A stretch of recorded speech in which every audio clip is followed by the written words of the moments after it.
Some wisdom is found on the surface, and some wisdom takes us deeper. Welcome to Get Deep, where we dive into the thoughts, truths, and affirmations that help us grow, reflect, and move forward.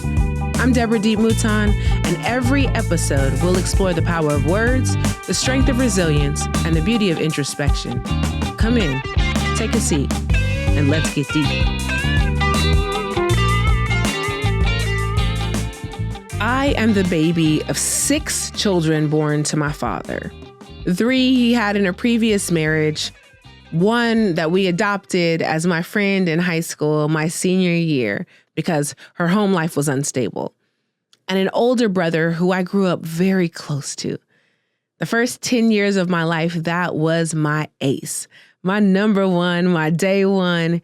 He and I would do everything from playing paper cutouts and Legos to building set designs for his at-home movies. I even remember we had this game where we would make construction paper flip-flops and race up the stairs to see who could get there first. They would always fall apart and we would always fall down. Now, we had our normal brother and sister rivalry, him waiting for 3 hours for me to get my hair braided, only to pour chocolate milk on top of my hair because he was mad at me about something. That didn't work out very well in his world because my mom was angry. But even those small tiffs never seemed to rock the relationship that me and my older brother had. It wasn't until we lost our home when I was 10 years old that things started to shift. He was heading into his puberty teenage years and things were already on the rocks for him emotionally. And the loss of a home, the repositioning of our father as a pastor, this unbalance seemed to hit him harder than it even did me. I think for me, I saw having to downsize to a smaller home or shift my friend group felt a little easier because I hadn't been in public school as long as he had.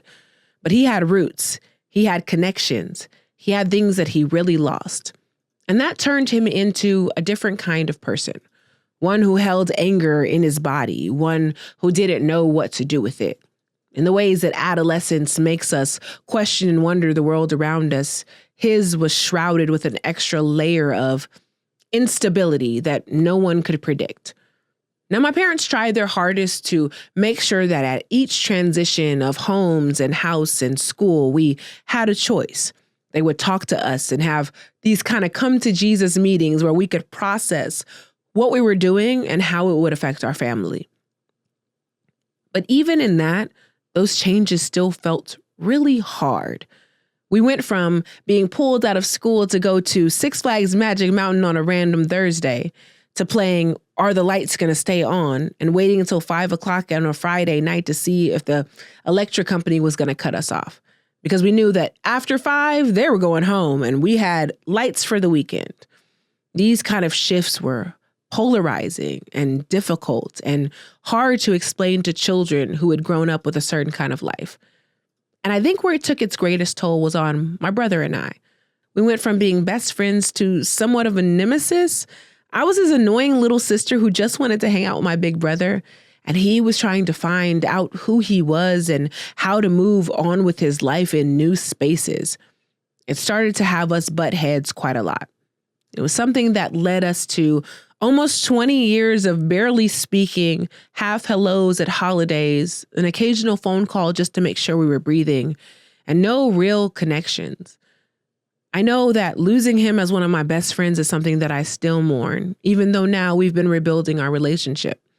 The birth of his child has helped in that, as there's a reason to call me, to let me see her smile or laugh or show me her hair on crazy hair day.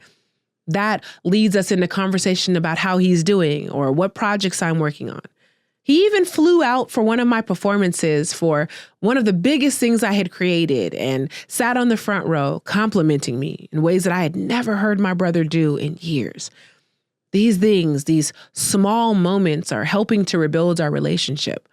But I am having to learn that forgiveness is not a one-time act. For my brother and I, we both have to forgive each other over and over again. Sometimes it means talking about the offenses of our childhood, and sometimes it is the grace of letting them fall to the wayside, knowing that we are not the people today who we were then. But forgiveness, Forgiveness takes repetition. It takes time. It is a slow, layered healing, like a scab hardens the blood and then turns and eventually falls off. And sometimes it leaves a scar of what was there, and sometimes it heals clean. And you'll never know which one you're going to get, the constant reminder of the pain that was, or the ability to move forward. But either way, forgiveness is worth it. And it's something that you should know and go into believing is not going to be something that you can just put on like a Band-Aid. But it is going to be worth the healing if you give yourself over to it.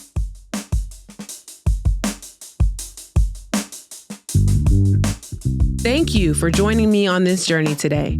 I hope this moment of reflection stays with you, guides you, and reminds you to keep going. If you found value in this episode, let's keep the conversation going. Follow me on Instagram at livelifedeep and share your thoughts, your wisdom, and your light. And if you're enjoying the podcast, the best way to support it is simple. Subscribe, rate, and leave a review. Your support helps others find this space of growth and inspiration. This has been a Gemini's production. You can explore some of the other podcasts on the network by going to GeminisProductions.com or following on Instagram, TikTok, or YouTube at Gemini's Productions. Until next time, remember, you've been given today. What you do with it is up to you.